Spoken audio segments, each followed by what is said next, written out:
we are going to continue in this lesson with flams, and we are going to apply what we learned in the previous lesson about the basic construction of a flam and how to play it properly for single individual flams. We're going to apply these flams now to some of the basic rudiments. And there are three main categories of flams, and we're going to talk about the first one. To play a flam accent, you play triplets, accented triplets. We've done that before. But now we're going to drop in a grace note on each accent. So we've got a flam on the accent.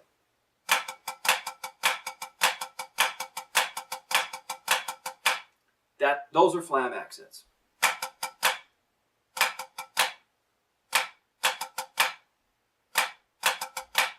Just a triplet with a flam on the accent. Now, what we've done here is we have a lot of extra non-flam, well, we have a couple of extra non-flammed notes in between the accented flam. So the motion of the hands is what you want to focus on to figure out how to do this. And just like alternating flams, where your hands are playing a combination of accents and taps, it's the same thing with flam accent. So I like to start with the flam accent by looking at what the individual hand motion is for each one, for each hand. And this is what each hand does. 2 and 3, 1, 2 and 3, 1, 2 and 3. These three notes are taps. This is a float stroke. Very simple tap accent hand combination. So we start with this.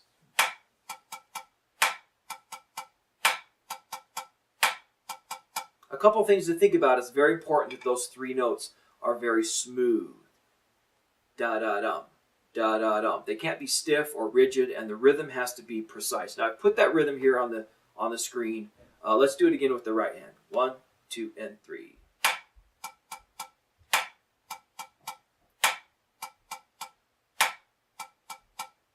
Okay, so smooth three strokes. Now, the next thing to point out that's very important is after the third tap, the stick immediately begins the upward motion of the float stroke. You don't want the stick to stop like this. You want it to flow. Float, float, float. Now, that may seem a little contrived when you're going very slow, but I'm telling you, it's the motion that you do when you play them flat. Excuse me, when you play them fast. For instance,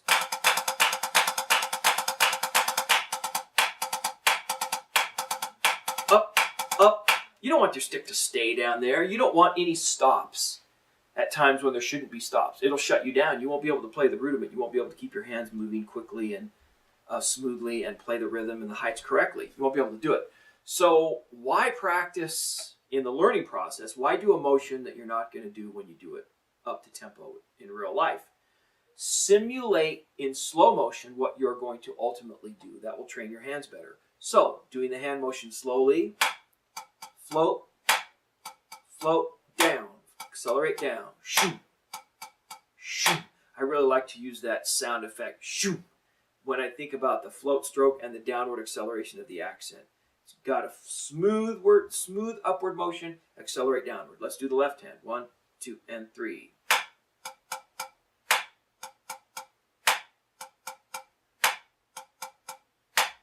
Now, that's the hand motion. So you should spend some time practicing that. Build up your speed.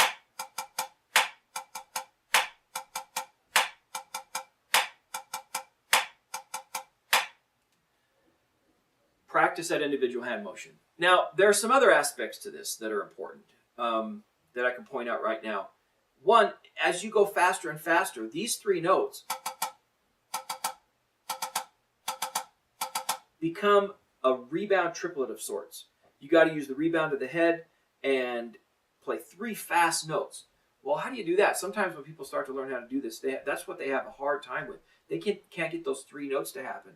So a very good exercise to help you with that is to go back to rebound stroke. If you remember back when we talked about, we did the stick dribbling thing, and we practiced on getting the stick to fly.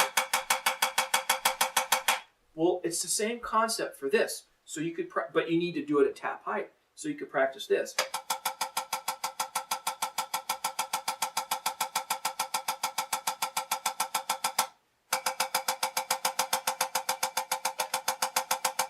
Now, I'm loosening my fingers on the stick ever so slightly just to allow that rebound motion, but I'm still moving my wrist.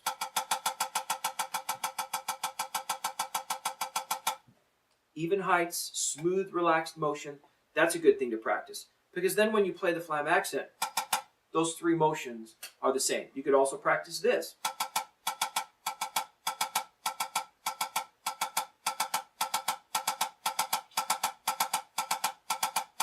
Just practice a triple stroke. 1, 2, 3, 1, 2, 3, 1, 2, 3. Work at getting those three notes nice and smooth, because until you can place three fluid taps, your Flam accents aren't going to happen the way you want them to. So that's a couple different ways to approach the individual hand motion. But at the end of the day, go back again and work on this exercise I've got on the screen.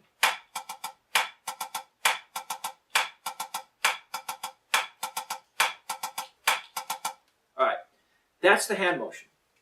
Now, we've worked on the hand motion. Now let's go back and think about what it takes to put the hands together using these hand motions and getting, at the end, the Flam accent well. Because the hard part about this is creating flams out of these accents and these triple stroke, three taps that we've got going.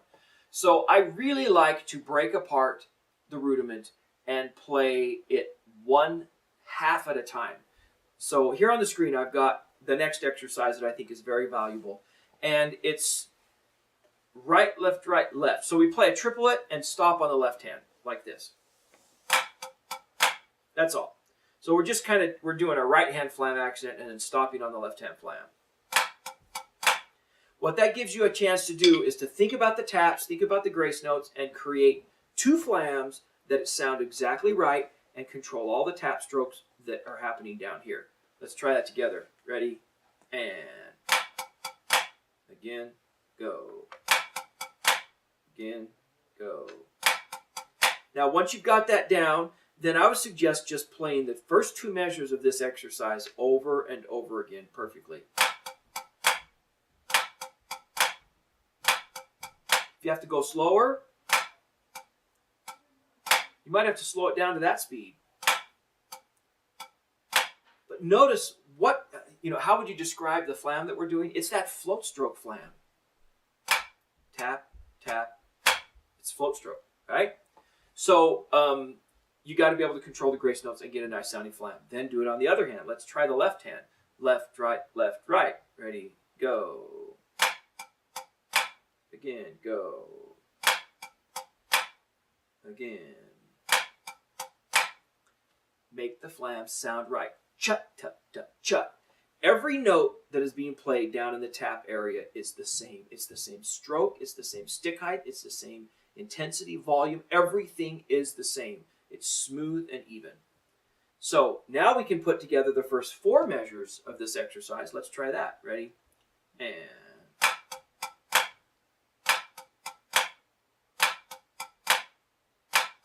now we'll go to the left.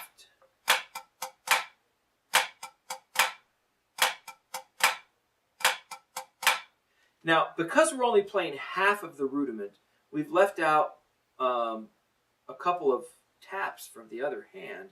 So each hand is, in this particular portion of the exercise, each hand only has to do this.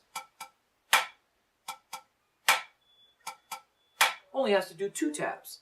That's good because as you begin to put the Flam accent together, we've reduced the demand on your hands for taps. And you can master this smooth triplet and perfect Flams. Chut-da-da-chut, chut-da-da-chut, chut-da-da-chut, chut-da-da-chut. If you can play the first four measures of this exercise and get them up to kind of a medium speed, you're that close to playing great Flam accents all the way through on both hands. So let's try it again. Let's try this. The first four measures of this exercise a little bit faster, about triplet 2. Ready? And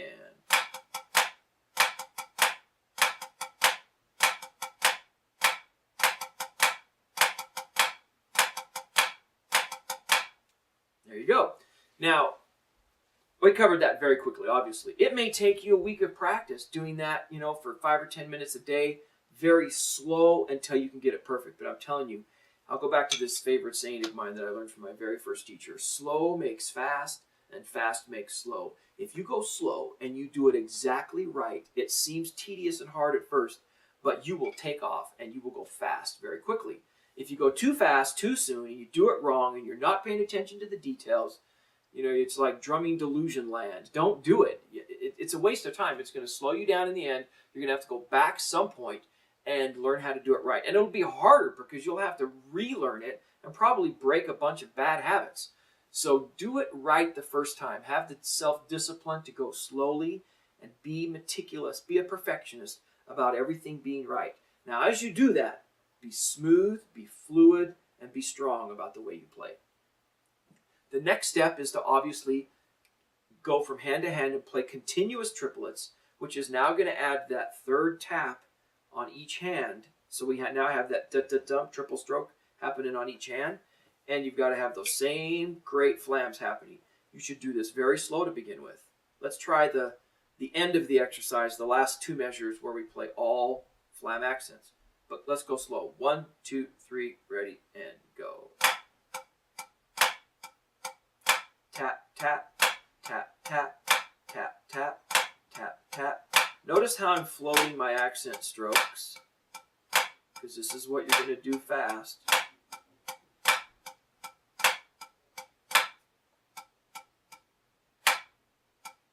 That's what each hand does.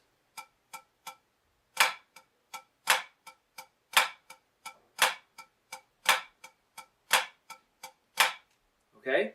Start very, very slow. Now, there's one other cool thing about flams, that all flams, but especially this kind of flam, that I need to point out. And that is that if you think about it, those 3 taps that are occurring are rhythmically even and precise. Of those 3 taps, the middle one is the grace note for the other hand's accent. So it's da da da, da da da, da da da, da da da. It's the second one that's the grace note for the other hand's flam. Well, when you look at a flam on paper, it looks like the grace note comes before the accent. But the truth is, in pretty much all flam rudiments, especially rudiments like this, the grace note is actually on the beat, right on the beat, in tempo with the surrounding other taps. The accent is slightly delayed, ever so slightly, to create the flam relationship, cha. So that's why the smooth, fluid float stroke is so important, because it kind of stretches out the accent just a little bit and creates that, millisecond of delay to create the proper flam. So if that wasn't true, if the grace note was early, then that triple stroke rhythm wouldn't be even. You'd have to play tap, and then early grace note, and then tap. You'd have to go da da da da da da da da da. That's not what you do. It's smooth and even, which means the accent is being delayed slightly and played just behind the grace note. So be aware of that, so you can conceptualize how this all fits together. Now, let's try this whole exercise. We've worked the right hand, we've worked the left hand on this motion. Then we put things together and play just half a flam, right hand and left hand. That's the first 2 measures, and then the third and fourth measure, and then the last 2 measures, put it all together. So let's bring this all together and play this whole exercise on the screen. Kind of a medium tempo, about cha-da-da-chum. Ready? And...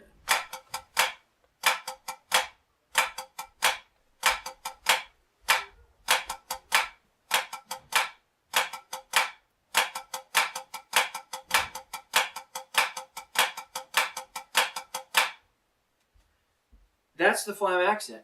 A little bit faster. Let's try it faster. About chick-a-chum, chick-a-chum. 1, 2, 3, and...